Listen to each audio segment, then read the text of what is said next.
So hello everyone, आज के video में हम पढ़ने वाले हैं about prokaryotic replication. So replication का मतलब होता है डीएनए डुप्लीकेशन। और प्रोकैरियोट्स की अगर हम बात करें तो वहाँ पर जो रेप्लिकेशन का प्रोसेस होता है वो कहाँ पे होता है? साइटोप्लाज्म के अंदर होता है। सबसे पहले हम बात करेंगे इनिशिएशन की, फिर एलोंगेशन की और फिर टर्मिनेशन की। सो इनिशिएशन ऐसा नहीं है कि रेप्लिकेशन कहीं से भी शुरू हो जाता है, एक पर्टिकुलर साइट होती है जहाँ से रेप्लिकेशन की शुरुआत होती है और इसको हम बोलते हैं ओरिजिन ऑफ रेप्लिकेशन। अब प्रोकैरियोट्स की अगर हम बात करें तो प्रोकैरियोट्स में और यूकैरियोट्स में क्या डिफरेंस होता है? देखो, प्रोकैरियोट्स के अंदर और यूकैरियोट्स के अंदर जो ओरिजिन ऑफ रेप्लिकेशन होता है, यहाँ पे जो ओरिजिन ऑफ रेप्लिकेशन होता है only one site, only one origin of replication. इसीलिए जो हमारे प्रोकैरियोट्स होते हैं उनको बोला जाता है मोनो रेप्लिकॉनिक। लेकिन वहीं अगर हम बात करें यूकैरियोट्स की तो यहाँ पर क्या होता है? मल्टीपल ओरिजिन ऑफ रेप्लिकेशन होता है। तो यहाँ पे मल्टीपल ओरिजिन ऑफ रेप्लिकेशन होता है, इसीलिए इसको हम क्या बोलते हैं? यूकैरियोट्स को हम बोलते हैं multi repliconic. So they are known as multi repliconic. So जो डीएनए का रेप्लिकेशन हो रहा है ई कोलाई के अंदर, जो डीएनए का रेप्लिकेशन होता है उसको हम थीटा रेप्लिकेशन भी बोलते हैं। That is also known as the theta replication. So यहाँ पे आप देख सकते हैं this is the E coli genome, जो कि double strand circular covalently closed होता है। यहाँ पर आपको दिख रही है टर साइट यानी कि टर्मिनेशन साइट, और यहाँ पे आप देख रहे हैं ओराइसी साइट।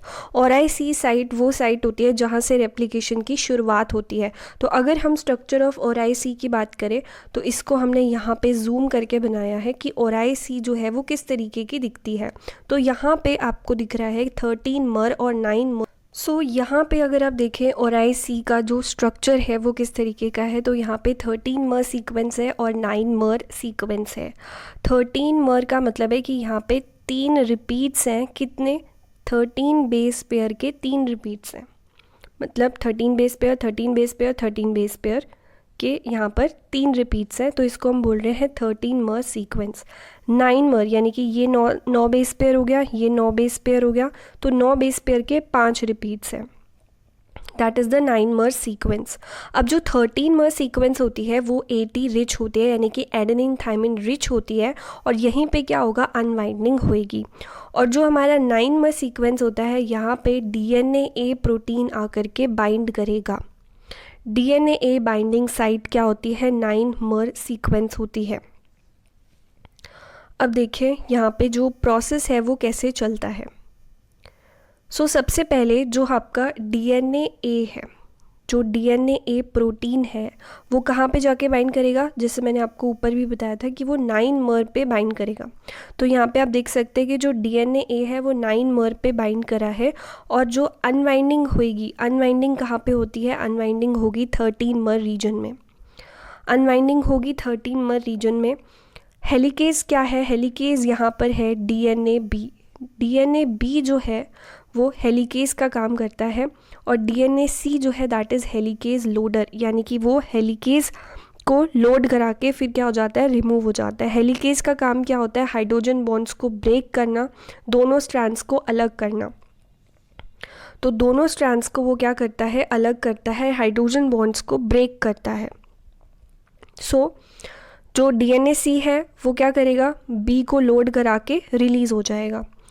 तो यहाँ पे आप देख रहे हैं कि रेप्लिकेशन बबल का यहाँ पे फॉर्मेशन हो चुका है, क्योंकि ये जो DNA-B था, जो हेलिकेज था, उसने क्या किया है? यहाँ पे अनवाइंडिंग कर दी है। सो DNA-A जो है वो इनिशिएटर प्रोटीन है, DNA-B जो है वो हेलिकेज है, और DNA-C क्या है? हेलिकेज लोडर है। अब क्या होता है? एक और एंजाइम का रोल आता है which is the SSB protein, जो आप यहाँ पे देख रहे हो। SSB प्रोटीन क्या होता है? Single stranded binding protein. ये क्या करता है? दोनों स्ट्रैंड को आपस में जुड़ने नहीं देता है। मतलब देखो, एक बारी आपका क्या है, एक बारी यहाँ पे ये देखो, ये हमारे पास रेप्लिकेशन फॉर्क थी। यहाँ पे क्या हुआ कि जो आपका हेलिकेज है वो अनवाइंडिंग करता जा रहा है, इसको खोलता जा रहा है। तो खोलने के बाद हो सकता है कि ये जो दोनों स्ट्रैंड सेपरेट हुए हैं ये वापस से वाइंड हो जाए, वापस से क्या हो जाए, वाइंडिंग हो जाए इनकी। तो उसको प्रिवेंट करने के लिए we have SSB protein. SSB protein क्या करेगा, इनको वापस से जुड़ने नहीं देगा, वापस से इनकी बाइंडिंग नहीं होने देगा, वापस से इनकी बाइंडिंग नहीं होने देगा। तो एसएसबी प्रोटीन क्या करता है, इन दोनों स्ट्रैंड्स को अलग रखता है, सेपरेटेड रखता है। सो अब एक और एंजाइम का रोल आएगा, टोपोआइसोमेरेज। टोपोआइसोमेरेज एंजाइम क्या करता है, देखो जब हेलिकेज यहाँ पे अनवाइंडिंग कर रहा है तो उसकी वजह से क्या होता है, हेलिकेज की अनवाइंडिंग की वजह से यहाँ पे सुपर कॉइलिंग हो सकती है, सुपर कॉइलिंग हो सकती है, स्ट्रेस क्रिएट हो सकता है। तो टोपोआइसोमेरेज क्या करेगा, इसको रिलैक्स करने में हेल्प करेगा, सुपर कॉइलिंग को प्रिवेंट करने में हेल्प करेगा। सो टोपोआइसोमेरेज निक एंड रीसील एंजाइम होता है। ये जो टेंशन जनरेट होती है बाय द हेलिकेज एंजाइम उसको रिलीव करने में हेल्प करता है, सुपर कॉइलिंग को प्रिवेंट करने में हेल्प करता है। दो टाइप के टोपोआइसोमेरेज होते हैं, क्लास 1 और क्लास 2। क्लास 1 जो होते हैं वो सिंगल स्ट्रैंड कट लगाते हैं, यानी कि मान लीजिए कि ये हम आपका क्या था, डबल स्ट्रैंड का डीएनए था, डबल स्ट्रैंडेड डीएनए था। जो टोपोआइसोमेरेज 1 होगा ये क्या करेगा, एक स्ट्रैंड पे कट लगाएगा, यानी कि जैसे ये डबल स्ट्रैंड था तो ये इस तरीके से ओनली एट 1 स्ट्रैंड इसने कट लगाया है, तो इसलिए हम इसको बोल रहे हैं कि सिंगल स्ट्रैंड कट लगाया है। और यहाँ पे ये एटीपी का यूज़ नहीं करता है और जो लिंकिंग नंबर है वो +1 से चेंज होता है। और क्लास 1 के अंदर आते हैं आपके टोपोआइसोमेरेज 1 एंड टोपोआइसोमेरेज 3। अगर हम क्लास 2 की बात करें तो क्लास 2 क्या करता है, डबल स्ट्रैंडेड कट लगाता है, यानी कि ये आपका क्या था, डबल स्ट्रैंडेड डीएनए था। अब ये जो कट लगाएगा उसमें क्या होगा कि ये कुछ इस तरीके से यहाँ पे कट प्रोड्यूस होगा, यानी कि दोनों स्ट्रैंड जो है यहाँ पे कट हुए हैं, डबल स्ट्रैंड कट हुआ है, यहाँ पे एटीपी यूज़ होती है। एंड यहाँ पर क्या आएगा आपका, टोपोआइसोमेरेज 2 और टोपोआइसोमेरेज 4। जो टोपोआइसोमेरेज 2 होता है उसी को हम क्या बोलते हैं, गायरेज बोलते हैं। और गायरेज भी जो है वो फर्दर गायरेज ए हो सकता है, गायरेज बी हो सकता है। गायरेज ही वो एंजाइम होता है जो कि पॉजिटिव सुपर कॉइलिंग को नेगेटिव सुपर कॉइलिंग में कन्वर्ट करता है। तो जो डीएनए हेलिकेज की वजह से पॉजिटिव सुपर कॉइलिंग हो गई थी उसको नेगेटिव सुपर कॉइलिंग में कन्वर्ट करेगा।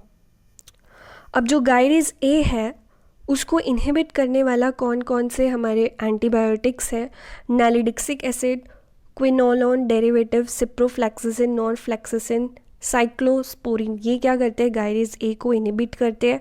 गायरेज बी को इनहिबिट कौन करता है, नोवोबायसिन। तो नोवोबायसिन क्या करता है, गायरेज बी को इनहिबिट करता है।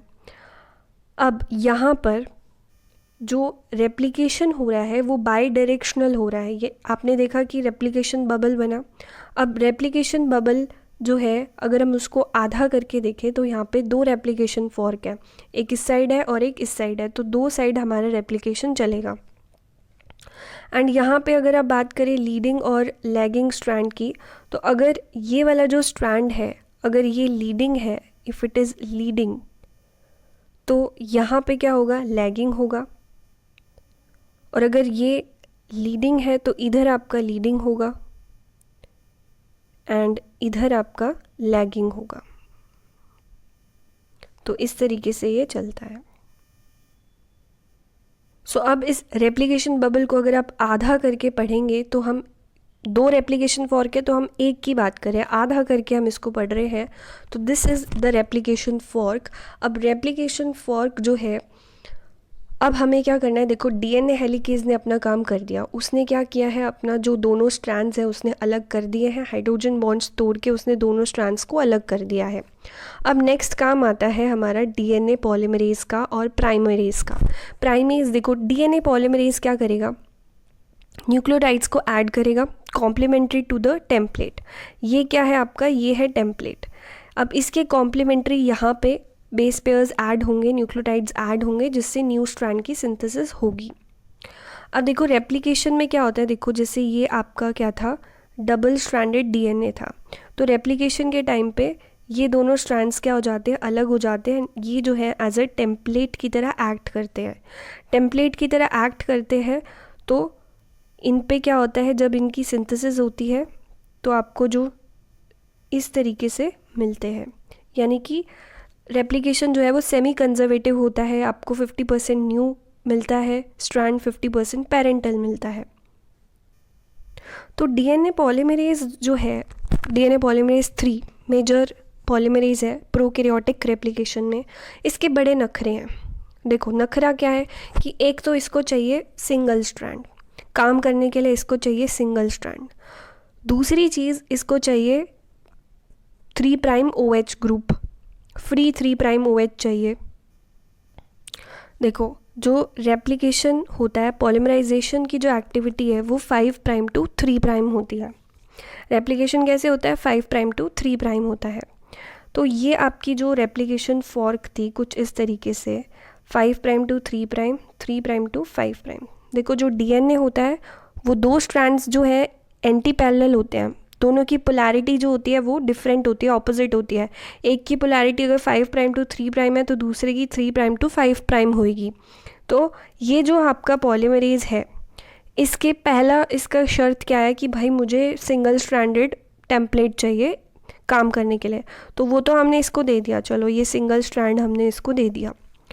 दूसरा ये बोलता है कि मुझे क्या चाहिए, मैं खुद इनिशिएट नहीं कर सकता, मुझे आप क्या दो, एक छोटा सा स्ट्रैंड पहले से ऑलरेडी बना के दो। तो यहाँ पे एक छोटा सा टुकड़ा जो है इसे चाहिए बना हुआ, क्योंकि इसे क्या चाहिए, इसे ज़रूरत होती है 3' OH की, इसको चाहिए फ्री 3' OH, क्योंकि 3' OH ही जो है वो न्यूक्लियोफिलिक अटैक करता है और नए न्यूक्लियोटाइड को ऐड करने में हेल्प करता है। सो यहाँ पे ये जो आपको 3' OH ग्रुप ये जो आप देख रहे हैं, this is known as primer. इसको क्या बोला जाता है, इसको बोला जाता है प्राइमर। प्राइमर रिक्वायर्ड होता है to initiate the DNA replication. Primer कौन बनाएगा, प्राइमेज एंजाइम बनाएगा। प्राइमेज एंजाइम को हम DNAG भी बोलते हैं। तो इसने क्या किया, प्राइमर बना के दे दिया। अब डीएनए पॉलीमरेज की सारी शर्तें पूरी हो गई हैं, वो फटाफट आएगा और यहाँ पर न्यूक्लियोटाइड्स को ऐड करेगा complementary to the template strand. तो ये आपका क्या है, ये ब्राउन वाला क्या है, टेम्पलेट स्ट्रैंड, और ये न्यू न्यूक्लियोटाइड्स जो है यहाँ पे ऐड करेगा। जो एडेनिन है उसके सामने ये थाइमिन लगा देगा और जो ग्वानिन है उसके सामने ये साइटोसिन लगा देगा। सो अब यहाँ पे ये जो स्ट्रैंड बना है, ये जो आप देख रहे हैं, this is known as the leading strand, क्योंकि ये कंटिन्यूअस स्ट्रैंड है तो इसको हम लीडिंग स्ट्रैंड बोलते हैं। अब देखो यहाँ तक तो ठीक था, कॉम्प्लेक्सिटी आती है लैगिंग स्ट्रैंड में। लैगिंग स्ट्रैंड में दिक्कत क्या आती है कि लैगिंग स्ट्रैंड होता है डिसकंटिन्यूअस। डिसकंटिन्यूअस क्यों बोलते हैं और क्यों ऐसा ओकाज़ाकी फ्रेगमेंट्स बन रहे हैं, इसके पीछे रीज़न होता है। ये देखो यहाँ पे, देखो यहाँ पे जो डीएनए हेलिकेज है वो इसको खोलता जा रहा है इस डायरेक्शन में। तो डायरेक्शन ऑफ अनवाइंडिंग क्या है, इस साइड है। जो आपका leading strand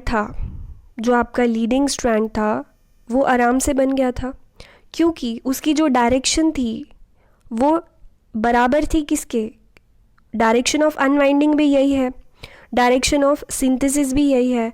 DNA polymerase 5' to 3' जो है वो सिंथेसिस करता है, एंड उसके मज़े आ रहे थे, सेम डायरेक्शन थी क्योंकि। लेकिन यहाँ पे क्या होता है, जो आपका लैगिंग स्ट्रैंड होता है, लैगिंग स्ट्रैंड जो है वहाँ पे जो डायरेक्शन है वो ऑपोजिट है। तो सबसे पहले क्या हुआ, प्राइमेज आया, प्राइमेज ने क्या किया, पहला जो प्राइमर है वो बना दिया, P1 is your first primer. And फिर वो क्या किया, फिर ये जो रेप्लिकेशन फॉर्क है ना, ये तो खुलती जा रही है, ये जो है ये पीछे की साइड से खुलती ही जा रही है और खुलती जा रही है। तो ये प्राइमर तो इधर आ गया एंड इसको एक और प्राइमर बनाना पड़ गया। तो यहाँ पे तो डीएनए पॉलीमरेज आया, उसने सिंथेसाइज कर दिया। फिर क्या होगा, डीएनए पॉलीमरेज फिर से डिटैच होगा और यहाँ से वो जाएगा इधर, क्योंकि भाई ये वाला गैप भी तो फिल करना है ना। तो इस गैप को फिल करने के लिए एक और प्राइमर बनाया गया। फिर डीएनए पॉलीमरेज यहाँ आया, उसने फिर यहाँ पे सिंथेसाइज किया एंड इसी वजह से यहाँ पे क्या हो जाता है कि जो डिसकंटिन्यूटी आ जाती है, क्योंकि multiple primers need to be extended up to a certain level, so several times the polymerase has to engage and disengage in this process. So देखो यहाँ पे देखो, इससे आपको और अच्छे से समझ आएगा। प्राइमर था, प्राइमेज ने प्राइमर ऐड करा, फिर डीएनए पॉलीमरेज आया एंड उसने सिंथेसिस चालू करी। लीडिंग स्ट्रैंड में कोई दिक्कत नहीं है, क्योंकि जो डायरेक्शन है अनवाइंडिंग की वो पॉलीमराइजेशन की डायरेक्शन के बिल्कुल इक्वल है, जिस डायरेक्शन दोनों सेम है। लेकिन लैगिंग स्ट्रैंड में क्या है कि जो डायरेक्शन ऑफ अनवाइंडिंग है वो ऑपोजिट है। तो यहाँ पे प्राइमरीज ने क्या किया, प्राइमर को ऐड किया, प्राइमर बन गया हमारा। यहाँ पे देखिए प्राइमेज आया, उसने प्राइमर लगाया, प्राइमर लगाने के बाद जो डीएनए पॉलीमरेज है वो आएगा एंड सिंथेसिस चालू करेगा, न्यूक्लियोटाइड्स को ऐड करेगा एंड आगे जो है हमारा स्ट्रैंड को कंप्लीट करेगा। लेकिन फिर वो डिटैच होएगा पॉलीमरेज, फिर एक नया प्राइमर बनेगा, फिर डीएनए पॉलीमरेज आएगा, उस गैप को फिल करेगा, फिर वो डिटैच होगा और फिर प्राइमरेज आएगा। तो क्योंकि जो डायरेक्शन है वो क्या है, ऑपोजिट है। देखो जब लीडिंग स्ट्रैंड बन रहा था तो कोई दिक्कत नहीं थी, क्योंकि डायरेक्शन जो थी वो सेम थी, है ना, तो वो फटाफट आ रहा था, फटाफट अपना सिंथेसाइज कर रहा था। लेकिन लैगिंग स्ट्रैंड में प्रॉब्लम आ रही है। तो लैगिंग स्ट्रैंड में क्या हो रहा है कि बार बार उसको डिटैच होना पड़ रहा है, क्योंकि जो डायरेक्शन ऑफ अनवाइंडिंग है दैट इज़ ऑपोजिट एंड वो जो डीएनए पॉलीमरेज है वो हमेशा सिंथेसाइज करेगा 5 प्राइम टू 3 प्राइम एंड उसको एक फ्री 3 प्राइम OH ग्रुप चाहिए रहता है for the synthesises. So DNA polymerase क्या करेगा, बार बार में मल्टीपल प्राइमर्स यहाँ पे एक्सटेंड करेगा एंड सेवरल टाइम्स जो ये डीएनए पॉलीमरेज है वो एंगेज होगा, फिर डिसएंगेज होगा, मतलब अटैच होगा, फिर डिसअटैच होगा। तो उस वजह से यहाँ पे डिसकंटिन्यूटी आ जाती है, जिसकी वजह से आपको फ्रैगमेंट्स देखने को मिलते हैं, जिसको कि हम ओकाज़ाकी फ्रैगमेंट्स बोलते हैं। सो ओकाज़ाकी फ्रैगमेंट्स बोलते हैं और इस स्ट्रैंड को हम लैगिंग स्ट्रैंड बोलते हैं। अब क्या होगा कि जो डीएनए पॉलीमरेज 1 है वो क्या करेगा, जो भी आरएनए प्राइमर थे उनको रिमूव कर देगा। तो ये जो आप देख रहे हैं यहाँ पे, ये जो आरएनए प्राइमर है इनको क्या कर दिया जाएगा, यहाँ से रिमूव कर दिया जाएगा एंड उसके बाद जो गैप्स होंगे उसको कौन सील कर देगा, डीएनए लाइगेज जो है उन गैप्स को सील कर देगा, ओकाज़ाकी फ्रैगमेंट्स को ज्वाइन कर देगा। तो यहाँ पे आप देख सकते हैं कि एक्सोन्यूक्लियस यानी कि जो हमारा डीएनए पॉलीमरेज 1 है वो आया, उसने प्राइमर को रिमूव कर दिया। उसके बाद में जो गैप होगा वो फिल कर दिया जाएगा एंड जो थोड़े बहुत निक्स रह गए होंगे वो डीएनए लाइगेज आके कंप्लीट, सो डीएनए लाइगेज जो है वो सील कर देगा जो बचे हुए गैप्स होंगे उनको। नाउ अब हमारे पास में नेक्स्ट जो स्टेप आता है दैट इज़ टर्मिनेशन। टर्मिनेशन क्या होता है कि जो हमारे पास, सो मैंने आपको स्टार्टिंग में टर साइट दिखाई थी, this is the termination site. So यहाँ पे क्या होता है कि टर साइट जो है वहाँ पे टर्स प्रोटीन आकर के बाइंड होता है। टर्स का मतलब होता है terminus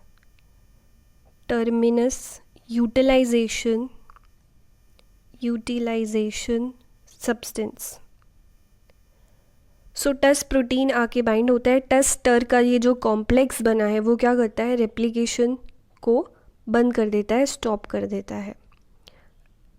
so it block the replicase helicase moment, helicase का जो मोमेंट है उसको ब्लॉक कर देगा। टस कॉम्प्लेक्स जो है, रेप्लिकेशन क्या हो जाएगी, यहाँ पे स्टॉप हो जाएगी। सो अगर हम बात करें रेगुलेशन ऑफ डीएनए रेप्लिकेशन की, जो प्रोकैरियोट्स के अंदर रेगुलेशन होता है वो किस तरीके से होता है, तो प्रोकैरियोट्स के अंदर एक एंजाइम होता है जिसको हम बोलते हैं DAM। DAM का मतलब होता है डीएनए एडेनिन मिथाइलेज। नाम से ही पता चल रहा है कि ये क्या करेगा, एडेनिन रेजिड्यूज पे क्या करेगा, मिथाइल ग्रुप का एडिशन करेगा। तो मान लीजिए यहाँ पे GATC इस तरीके से हमारे पास यहाँ पे भी GATC GATC का सीक्वेंस है, तो ये क्या करेगा, जो एडेनिन है वहाँ पे मिथाइल ग्रुप ऐड करेगा। एडेनिन के ऊपर मिथाइल ग्रुप ऐड किया, एडेनिन के ऊपर मिथाइल ग्रुप, एडेनिन के ऊपर मिथाइल ग्रुप ऐड किया। सो जो फुल्ली मिथाइलेटेड DNA स्ट्रैंड्स होते हैं वही क्या करते हैं, रेप्लिकेशन अंडरगो करते हैं। यानी कि जब दोनों स्ट्रैंड्स में मिथाइलेशन है तभी रेप्लिकेशन होगा। जो हेमी मिथाइलेटेड स्ट्रैंड्स होते हैं उनमें रेप्लिकेशन नहीं होता है। हेमी मिथाइलेटेड मतलब कि केवल एक स्ट्रैंड पे ही आपका मिथाइलेशन है, दूसरे पे नहीं है, तो उनका रेप्लिकेशन नहीं होता है। सो यहाँ पर एक प्रोटीन होता है हमारे पास में जिसको बोला जाता है SEC-A। ये जो प्रोटीन होता है, सिक्वेस्ट्रेशन प्रोटीन होता है, ये क्या करता है, डैम के एक्शन को प्रिवेंट करता है। इसके एक्शन को क्या करेगा, प्रिवेंट करेगा, जिसकी वजह से मिथाइलेशन नहीं हो पाएगी। मिथाइलेशन नहीं हो पाएगी तो रेप्लिकेशन नहीं हो पाएगा। यानी कि यहाँ पे ये क्या रहेगा, हेमी मिथाइलेटेड स्टेट में रहेगा, क्योंकि इसने क्या किया, डैम मिथाइलेज जो था हमारा उसके एक्शन को ब्लॉक कर दिया। तो जिसकी वजह से क्या होगा, जो DNA है वो हेमी मिथाइलेटेड स्टेज में रहेगा और रेप्लिकेशन जो है वो शुरू नहीं होगी। दूसरा जो रेगुलेशन आप लिख सकते हो यहाँ पे, that is the role of DNA। मैंने आपको स्टार्टिंग में बताया था, इसको इनिशिएटर प्रोटीन बोला जाता है। इनिशिएशन ही इसकी वजह से होती है। इनिशिएशन ही क्या होती है, इसकी वजह से होती है। और DNA को एक्टिवेट करने के लिए, मतलब देखो अगर इसके साथ ATP लगा हुआ है तभी ये एक्टिव है। High level of ATP needed रहता है टू एक्टिवेट द रेप्लिकेशन, क्योंकि DNA जो है उसको ATP चाहिए रहता है। सो अगर इसके साथ DNA के साथ अगर ADP लगा हुआ है तो ये एक्टिव नहीं है, then it is inactive. For DNA जो कि इनिशिएशन स्टेप में इन्वॉल्व है, उसके लिए हमें क्या चाहिए, ATP चाहिए। सो रेगुलेशन, अगर आपसे पूछा जाए about the regulation of the DNA replication in prokaryotes, regulation का मतलब क्या होता है कि कंट्रोल ऑफ रेप्लिकेशन ऑन रहेगी कि ऑफ रहेगी, उसका कंट्रोल कौन करता है, किसके हाथ में है। DNA का रोल हमने देखा, हमने SEC-A का रोल देखा, हमने डैम का रोल देखा। So that is all for today. Next lecture में हम यूकैरियोट्स के रेप्लिकेशन के बारे में पढ़ेंगे।